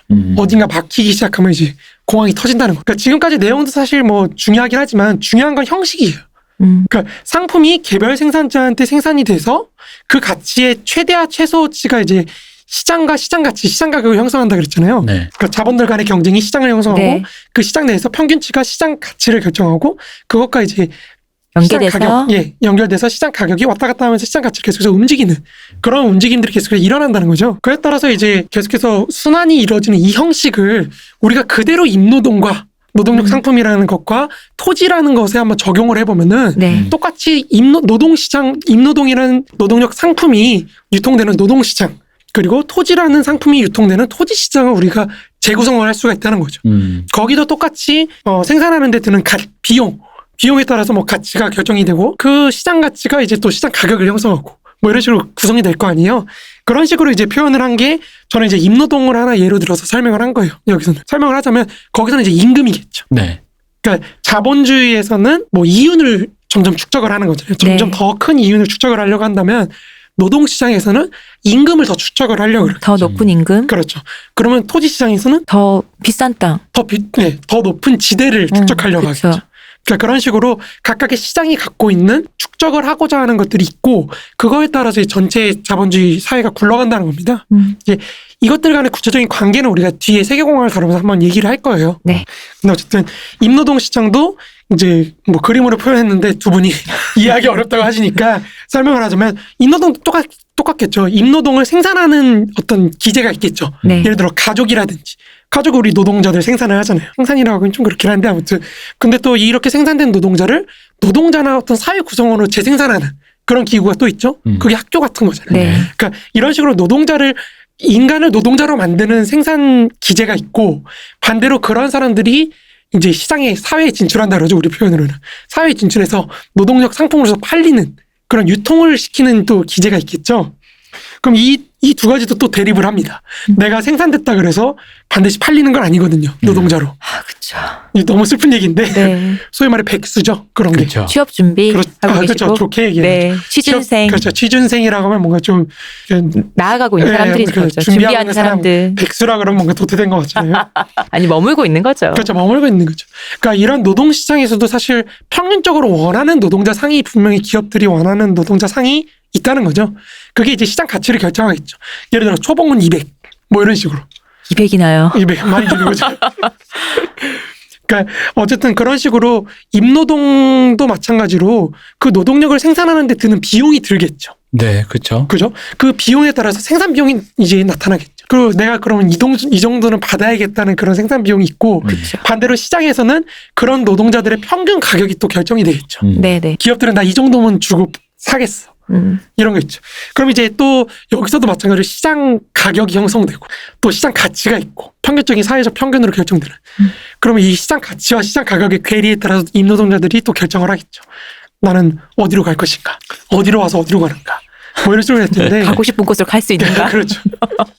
근데 우리가 앞에서 자본은 가치를 축적하고자 하는 욕구가 있다 그랬잖아요. 네. 노동 가치를. 근데 저는 여기서 그 임노동 시장의 노동자들은 욕구를 축적을 하고 싶다고 적어놨어요. 그러니까 다른 건 뭐 다 똑같다고 볼 수 있는데 왜 욕구냐? 이거를 좀 설명해야 될 필요가 있을 것 같아요. 그러니까 마르크스는 자본론 1권에서 임금에 대해서 뭐라고 설명하냐면 자본주의 사회에서 노동력의 가치라는 거는 평균 노동자에게 일상적으로 필요한 생활수단의 가치에 의해서 규정된다. 말이 어렵습니다. 네. 말이 어려운데 뭐냐면 내가 한 달에 사용하는 어떤 생활용품들의 양에 따라서 결정이 된다는 거예요. 최저임금이 그렇죠. 최저임금. 결정되는 이유가 그건 거죠. 맞습니다. 요 정도는 줘야지 이 먹고 살 정도는- 수 있다. 그렇죠. 이 정도는 돼야 내가 하다못해 버거킹이라도 하나 사 먹고 그러고 산다는 거죠. 근데 이게 사실은 이렇게 되면은 상품의 가격은 계속 낮아진다 그랬잖아요. 네. 우리가 앞에서. 그러면은 무슨 말이냐면 상품의 양은 사실 그렇게 변하지 않을 거란 말이에요. 사람이 사용할 수 있는 양이. 그러니까 하루에 5개씩 먹고 그러진 않을 그렇죠. 거잖아요. 그렇죠. 그러니까 결국에 정해져 있는데 그러면 상품의 가격이 싸지면 노동력의 가격도 싸지겠네요. 그죠. 내가 양은 똑같은데 노동력의 그 양의 가치가 점점 줄어드는 거니까. 상품의 가치가 싸지니까. 그러면 노동력의 가치가 줄어들겠네? 그죠. 그럼 임금이 싸진다는 거잖아요? 그죠. 그러면 사람들이 점점 더 못 살게 된다는 거잖아요. 그럴까 봐 자꾸 물가가 오르나 봐요. 아, 그렇죠. 그렇죠. 화폐도 있고 여러 가지 네. 있긴 한데 아무튼 그러니까 이런 식의 논리와 겹치면서 마르크스주의 이론의 핵심이 자꾸 궁핍화론. 자본주의 사회에서 노동자는 계속해서 가난해진다. 뭐 이런 걸로 자꾸 됐다는 거죠. 그러니까 빈곤의 증대, 뭐 아니면 실제적인 궁핍화, 뭐 이런 걸로 된 마르크스 이론의 어떤 정수, 핵심으로 많이 받아들여졌다고 예전부터 제가 말씀을 드렸잖아요. 네. 근데 그거는 또 다르게 생각해 보면, 그러니까 먹고 살 만큼을 유지하는데 그 먹고 사는 단가가 낮아지니까 그럼 임금도 당연히 후려쳐서 낮게 준다는 건데, 이거를 궁극으로 가면 굳이 궁핍이나 가난이라는 용어를 안 쓰더라도 그냥 다 먹고 살만하니까 굳이 이제 화폐라든가 임금이라든가 가치가 없어지는 순간으로서의 그 흔히 말하는 이상적 유토피아 사회주의 같은 그런 뭐 그럴 수도 있겠죠. 제로에 수렴하면서 뭐 그것도 네네네. 말 수 있죠. 왜냐면 지금 사실 우리가 정말 살고자만 한다면 네. 그 라면으로도 살 수 있거든요. 한 달에 뭐 그렇게 돈 많이 안 들 거 아니에요. 근데 이제 여기서 마르크스 논리는 사실은 왜냐면 일치를 시키거든요. 무조건. 그러니까 임금량이 고정돼 있다고 쳐버려요. 그 노동력 가치가 고정돼 있다고 치기 때문에 네네. 근데 이제 이것도 사실은 좀 더 깊게 들어가자면은 네. 마르크스는 평균을 좋아합니다. 음. 여기서도 사회적 평균의 욕구가 있다는 거죠. 사회적으로. 근데 이 사회적 평균의 욕구는 사실은 우리가 옛날에 저저번 시간인가요? 그때 얘기했지만 임금이 반드시 밑까지 하락 안 한다 그랬잖아요. 네. 네. 그렇죠? 임금이 최저선과 가장 최대치가 있고 자본의 이유는 그런 한계가 없다 그랬잖아요. 네네. 기억하십니까? 네. 근데 이 최소치가 뭐라 그랬죠? 생산, 재생산. 이거 아니면 나 굶어 죽어. 이 선이 최저치라 그랬잖아요. 근데 그게 마르크스가 말하는 사실은 그 사회적 욕구의 최저치입니다. 근데 마르크스는 이 사회적 욕구라는 게 우리 옛날에 민족주의 얘기하면서 얘기했던 것 같아요. 그 사회적 욕구라는 게 역사적으로 주어진다 그랬어요. 그래서 아일랜드인하고 영국인하고 차이가 난다 그랬잖아요. 네. 아일랜드인은 더 낮은 상황, 더 낮은 생활 수준에서 살 수 있는데 영국인들은 그게 아니라서 되게 싫어했다고. 네. 아일랜드 노동자들을. 기억하십니까? 그러니까 그거는 되게 역사적 문화적으로 결정되는 거라서 좀 말이 조금 어려워요. 그러니까 그렇게 보면. 왜냐면 그렇게 치면은 사회적 평균 필요 욕구는 계속해서 올라갈 수가 있거든요. 그러니까 옛날에는 굳이 내가 일을 하러 가기 위해서 아우디를, 그러니까 자동차를 안 타도 됐거든요. 네. 근데 요즘엔 타야 돼. 그 정도는 갖추고 있어야 이동을 해가지고 지역 간에 이동을 해서 노동 생활을 할 수가 있어요. 뭐 이런 식으로 점점 그 최저 한도가 올라갈 수도 있다는 거죠. 필요한 것이 점점 더 많아진다는 거죠. 그렇죠. 그리고 교육도 예전보다 더 많이 받아야 되고. 그렇죠. 지금처럼 대학교 교육은 받아야지. 뭐 이럴 수도 있지. 옛날에는 중학교도 안 나와도 그냥 데려가서 일 시키고 그랬는데 요즘에 대학교 정도는 나와야, 과학기술 정도는 갖춰야 일을 할 수 있다. 뭐 이런 식으로 간다는 거죠. 그러니까 그런 욕구가 계속해서 증가할 수도 있다는 거예요. 그러니까 그런 의미에서 제가 볼 때는 반드시 궁핍화되지는 않는다. 그런 말씀을 드리는 겁니다. 트럼프 모자를 쓰고 마르크스를 찐사랑하고 계시는. 뭐 찐사랑 그건 아닙니다. 그러니까 아무튼 그런 식으로 이제 많이 굴러가는데, 마르크스는 이제 경제학 철학 수고라고 그 1844년인가요? 그때 쓴 책하고 그 잉여학자서사, 뭐 임노동과 자본 뭐 이런 책들 등에서 이에 대해서 많이 언급을 했어요. 사실은 그런 필요욕구 같은 거에 대해서 그냥 그 개념 규정을 굉장히 자세하게 했거든요. 근데 이제 실상 마르크스가 말하는 사실 빈곤화라는 과정은 이제 자본이 원하는 그런 이윤 있잖아요. 네. 이윤을 최대치로 추구하고자 하는 그런 어떤 욕구, 그것과 노동자가 거기에 대해서 저항하고자 하는 이 둘 간의 압력 간의 어떤 게 점점 구조적인 요인에서 사실은 노동자의 그 필요 욕구를 위한 어떤 욕망이랄까요? 그런 게 자본의 이윤을 넘어설 수 없다는 말이에요. 그러니까 그런 의미에서 빈곤화된다는 거예요. 우리가 아무리 뭐 노동자를 위한다고 해도 자본주의가 기능하기 위해서는 결국 이윤을 내야 된다는 거죠. 네, 그렇죠. 그 이윤을 못 내는 지점으로 가면 자본주의는 망하겠죠. 그러니까 그런 의미에서 구조적으로 그 노동자들의 필요 욕구는 구조적으로 억압당하고 있다. 그러니까 그런 의미에서 궁핍화를 얘기하는 겁니다. 정말로 가난해지고 그지가 된다 뭐 이런 게 아니고, 사실 뒤에 국민국가 얘기하면서 얘기했지만 사실 국가들 간의 관계에서도 임금 격차 엄청 크거든요. 그렇죠. 점점 더 커지고 있고. 사실 이게 슬픈 얘기인데요. 요즘에는 그 경제학자들이 이런 사람들이 봐라, 자본주의가 발달해가지고 국가들 간의 격차나 뭐 이런 게 많이 줄어들었다 이렇게 얘기하는데, 그건 사실 중국 때문에 그렇습니다. 중국이 산업화가 되면서 이제 빈곤율이 많이 줄어든 건데요. 네.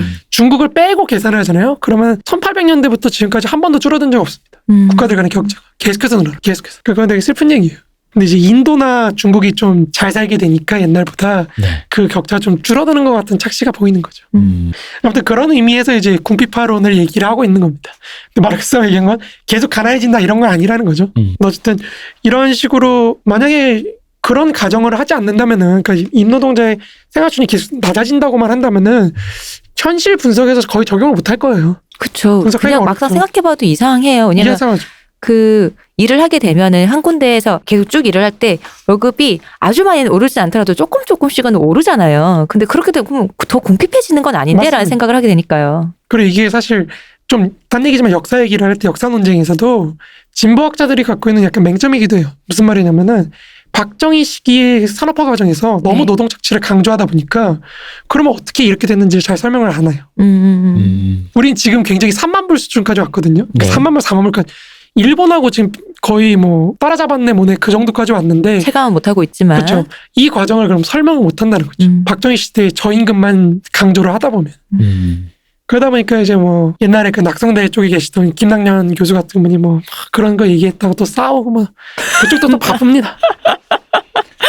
아무튼 그런 일들이 있는데, 어쨌든 근데 이론적으로도 이렇게 인노동이 유통되는 노동시장이라는 걸 설정을 하면은 이론적으로 당연히 임금이 축적되는 걸 볼 수밖에 없다는 거죠. 그래야지 이게 노동자들의 이동이 나타나니까요. 네. 임금을 따라서 저기에 임금이 높으니까 나는 저기를 따라가겠다. 이런 식으로 가는 거겠죠. 그러니까 이게 중요한 게 왜 그러냐면은 자본주의가 갖고 있는 강한 힘 있잖아요. 안 망하는 가장 큰 이유 중에는 노동자들이 갖고 있는 자발성도 있다는 거예요. 그러니까 내가 더 나은 임금, 더 많은 욕구를 실현하기 위해서 임금을 더 벌겠다. 물론 여기서 더 많은 욕구가 임금으로 나타나는 것도 문제적이긴 해요. 임금으로 환원되지 않는 욕구도 많거든요. 그렇죠. 사람이 갖고 있는 욕구 중에는. 근데 그거를 임금으로 환원시키는 게 이제 자본주의 문제라고 볼 수 있는데 어쨌든 임금으로 환원됐을 때 내가 더 많은 욕구를 실현하기 위해서 노력을 한다. 여기서부터 자기 개발의 욕구가 나타나거든요. 네. 내가 더 노력을 하고 더 좋은 고급 노동자가 돼서 이제 돈을 벌겠다. 돈을 더 많이 벌겠다. 이런 식으로 되다 보니까 자본주의 자체가 사실은 노동자들의 굉장히 자발성, 동의의 기초에 있다는 겁니다. 자, 그래서 공황이 오기 전에 그 임금과 노동과 우리 유통자본과 생산자본의 유통과 생산 이거의 대립 여기까지만 말하다 보니 벌써 시간이 갔네요. 네. 1시간 반이 갔습니다. 어쨌든 우리가 오늘 여기서 제일 건져야 될 건 유통과 생산 간의 그 대립의 그 구조적인 것이 결국은 언젠가는 터질 수도 있는 그거를 내재하고 있다. 그렇습니다. 그리고 안 터질 수도 있고 그냥 그렇게 굴러갈 수도 있다. 그렇죠. 굴러갈 수도 있죠. 네. 그러니까 최근 경제학에서 말하는 거시경제나 이런 게 그런 걸 하는 거예요. 터지지 않게 어떻게 관리할 것인가. 뇌관이 안에 있으니 그렇죠. 근데 그 뇌관이 터지면 안 되니까. 터지면 안 되니까. 네. 그래서 뭐 재정 정책을 어떻게 쓸 거니 뭐 이런 네. 거를 논쟁을 하는 거고 그게 지금 우리 현실하고 맞닿아 있는 거죠. 네. 자, 사실 이 얘기가 워낙 깊은 얘기라서 한 회에 이렇게 막 압축해서 들려드리는 것보단 천천히 들려드리는 게 맞는 것 같아요. 무쇠님의 포부는 압축하고 싶으시겠지만 안 됩니다. 네, 알겠습니다. 네. 자, 그러면은 일단 1부를 끊고 빨리 2부로 돌아오겠습니다. 네. 오늘도 고생 많으셨습니다. 고생하셨습니다. 누가 얘기하는지 모자인지 아직 안경인지 제가 아직 결정을 못했는데 이게 모자 같은데요? 오늘 모자인가요? 네네. 고생 많으셨습니다, 무쇠님. 수고하셨습니다. 이동규 대표님 고생하셨습니다. 고맙습니다. 감사합니다. 쉬우셨습니다.